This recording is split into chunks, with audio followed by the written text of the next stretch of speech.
हम कहना चाहते हैं कि जो ये बुलडोज़र नीतियों को देश के अंदर लागू करना चाहते हैं, ये एक मुसलमानों के अंदर खौफ पैदा करना चाहते हैं। हम इनसे कह देना चाहते हैं कि मुसलमान आपसे डरने वाला नहीं है। आप एक देश के अंदर तो बुलडोज़र से खौफ पैदा कर सकते हैं मुसलमानों के अंदर, लेकिन नेशनल लेवल पे आप बुलडोज़र को रिप्रेजेंट नहीं कर। इंशाअल्लाह बहुत जल्द देश और देश के लोग ये सुनेंगे कि जिस तरह हाफिज़ जुनैद की मॉब लिंचिंग हुई, उसी तरह हाफिज़ जुनैद के कातिलों को जेल की सलाखों के पीछे देखेंगे देश और देश के लोग। 7 साल हो गए हैं इस मामले में, अभी तक कितनी आपको लग रहा है कि न्यायिक प्रक्रिया तेज चल रही है या कुछ थम से गई है? सर, लॉकडाउन के अंदर न्याय प्रक्रिया थोड़ी ढीली हो गई थी, थोड़ी कम पड़ गई थी, लेकिन अब हमें उम्मीद है कि इंशाअल्लाह बहुत जल्द हाफिज़ जुनैद के कातिलों को सज़ा मिलेगी और वो जेल की सलाखों के पीछे होंगे। हम अपनी लड़ाई मजबूती के साथ लड़ रहे हैं। हम और हमारा परिवार, हाफिज़ जुनैद के ऊपर 12 लोगों ने हमला किया था ट्रेन के अंदर, जिनमें से फरीदाबाद पुलिस ने 6 लोगों को मुजरिम करार दिया था और 6 लोगों को एफआईआर में से उसी वक्त नाम काट दिया था और अब 6 लोगों पर मुकदमा चल रहा है।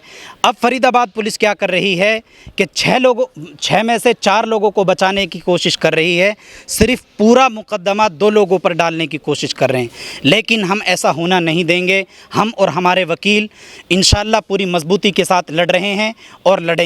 ट्रेन में जो पूरा हादसा हुआ था, वजह क्या थी, कौन लोग थे वो? सर, ये जो है ना, हिंदुत्व की आइडियोलॉजी को जो नेताओं के द्वारा फैलाई गई कि इस हिंदू राष्ट्र के ज़रिए कि इस देश को हम हिंदू राष्ट्र बनाएंगे, हमें सत्ता में लेकर आओ, हमें राजनीति में लेकर आओ, हमें जिताओ, जो ये इन्होंने जो भाषण दिए हैं और जो इन्होंने हिंदुत्व की आइडियोलॉजी को देश के आम लोगों के अंदर और हिंदू भाइयों के अंदर जो भरी है, उसके ज़रिए जो नफ़रत फैली है, मैं समझता हूँ कि शायद जो मासूम बच्चे और मासूम लोगों की जो हत्याएं हो रही हैं, ये उसी का नतीजा है कि जो हमारे छोटे छोटे भाई दाढ़ी टोपी लगाकर जब देश से घर से निकलते हैं तो उनके ऊपर हमला होता है और देश के ये लोग हमलावर होते हैं। सरकार ने साथ दिया है हमेशा कातिलों के। आप देख लीजिए अखलाक की मॉब लिंचिंग जिसने की, उसके कातिलों के साथ क्या हुआ। उनको जेल से रिहा कराया गया। जब वो जेल से बाहर आए तो उनकी फूल मालाओं के साथ उनका स्वागत किया गया। आप देख लीजिए गुजरात के अंदर बिल्किस बानो के साथ जिन लोगों ने रेप किया, वो जेल से बाहर आए और उनका फूल मालाओं के साथ स्वागत किया गया। सरकार चाहती है कि हम कातिलों के साथ खड़े रहें, हम मज़लूमों के साथ, मज़लूमों के साथ बिल्कुल भी वो साथ नहीं दे रहे हैं। मज़लूम अपनी लड़ाई खुद लड़ रहे हैं। आपकी कौम क्या आपका साथ दे रही है? कौम हमारा साथ दे या ना दे, लेकिन हम तो चाहते हैं कि कौम हमारा साथ दे, लेकिन अगर कोई हमारा साथ नहीं भी देगा तो हम अपनी लड़ाई खुद मजबूती के साथ लड़ेंगे और लड़ते आए हैं और आगे भी लड़ेंगे। लेकिन हमारे देश के जो मुस्लिम लोग हैं वो फ़िलिस्तीन की बात करते हैं। अपने यहाँ नासिर जुनैद हो गए, आपके भाई हो गए, पहलू खान हो गए या तबरेज़ अंसारी हो गए, उनको न्याय दिलाने के लिए सड़क पर क्यों नहीं आते उस हिसाब से जिस हिसाब से फ़िलिस्तीन की बात करते हैं? बेशक सर, देखिए फ़लस्तीन में भी जुल्म हो रहा है। एक इंसानियत के नाते उनके साथ भी खड़ा होना चाहिए, उनके साथ भी हमारा ये हक़ बनता है इंसानियत के नाते कि हम उनके साथ उनके लिए बोलें और उनके लिए आवाज़ उठाएं। रही बात ये कि देश के अंदर जो हो रहा है, सबसे पहले उनको न्याय दिलाया जाए ताकि आम लोगों के साथ और जो गरीब परिवार हैं, जो गरीब लोग हैं, जो मतलब एक राज्य से दूसरे राज्य में पढ़ने के लिए जा रहे हैं, उनके साथ जुल्म ना हो, उनके बच्चे ना मारे जाएं। सर ये बताइए, जब से मोदी सरकार आई है हमारे देश में 2014 से, कोई दंगा तो हो नहीं रहा है, ना उत्तर प्रदेश में, ना बंगाल में, ना असम में, ना दिल्ली को तो खैर छोड़ दे, 2020 में हो गया था। शांति का माहौल दिखाती है मोदी सरकार तो मुस्लिमों को लेकर। सर आप बताइए, आप कह रहे हो कि दंगा नहीं हुआ, सर मेवात के अंदर क्या किया इन लोगों ने?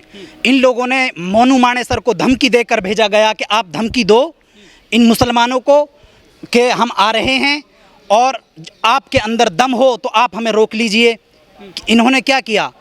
पूरे मतलब हरियाणा के नेता किसी ने बयान नहीं दिया कि जो मोनू माणे मस्तर बोल रहा है वो गलत बोल रहा है। और जब असम्बली के अंदर आवाज़ उठाई गई मेवात के नेता द्वारा, मम्मन खान द्वारा, तो उसके ऊपर ही ये लोग हमलावर हो गए। उसके ख़िलाफ़ ही ये लोग बोलने लगे कि तुमने गलत बोला, तुमने ये बोला, तुमने वो बोला।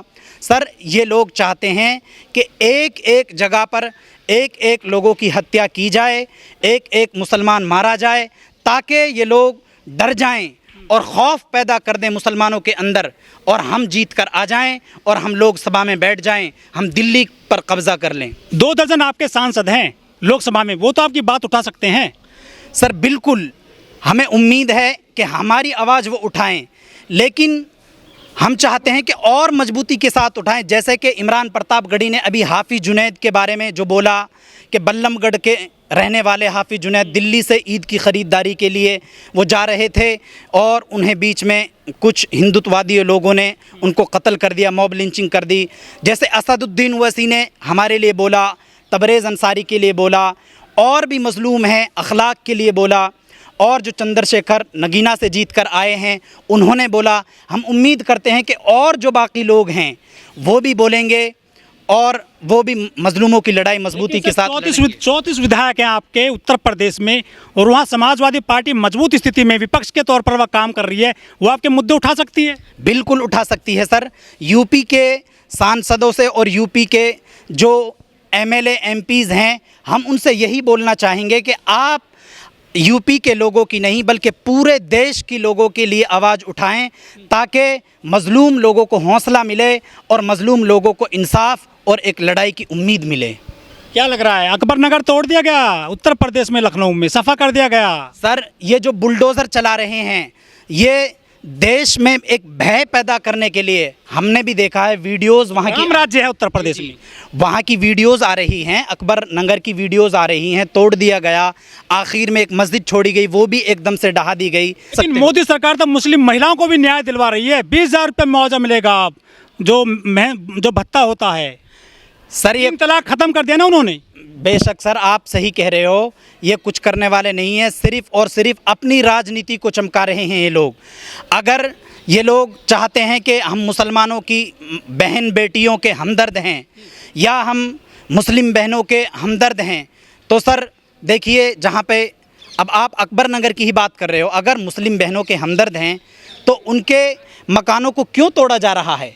अगर आप सरकार तोड़ भी रही है तो आप उनको मुआवजा दे दीजिए, आप उनको मुआवजा दीजिए ना, फिर उनके मकानों को तोड़िए। फिर इंसान को उम्मीद होती है कि चलो हम एक दूसरा आशियाना अपना बना लेंगे। ये सर कुछ नहीं है, ये लोग मुसलमानों को डरा रहे हैं और मुसलमान इनसे डरने वाले नहीं हैं। लेकिन मोदी सरकार नारा देती है सबका साथ, सबका विकास, सबका विश्वास, सबको एक नज़र से देख रही है मोदी सरकार। सर, नारा दिया इन्होंने सबका साथ, सबका विकास, लेकिन न सबका साथ हुआ, न सबका विकास हुआ। हुआ क्या? सबका विनाश हो गया। क्या हुआ?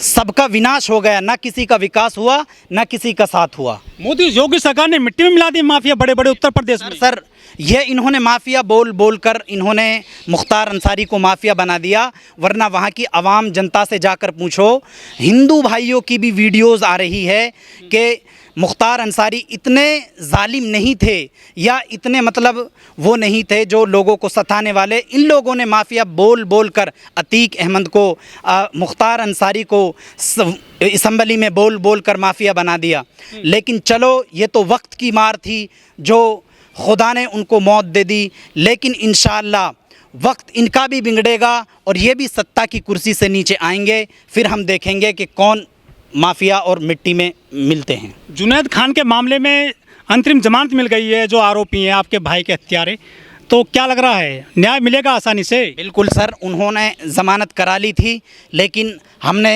एक बंदे की फिर कैंसिल वापस करा दी है और इंशाअल्लाह बहुत जल्द देश ये सुनेगा कि हाफिज़ जुनैद के कातिल देश की सलाखों के पीछे जा रहे हैं। लेकिन मॉब लिंचिंग वर्ड जो है, ये आपने कब सुना अपनी इस पूरी अब तक की उम्र में? बिल्कुल सर, हमने 2017 में ही सुना, जब हाफिज़ जुनैद शहीद की मॉब लिंचिंग हुई, उसी वक्त सुना। 2014 के बाद जब से मोदी सरकार सत्ता में आई है, उसके बाद ही हमने ये वर्ड सुना, मॉब लिंचिंग का।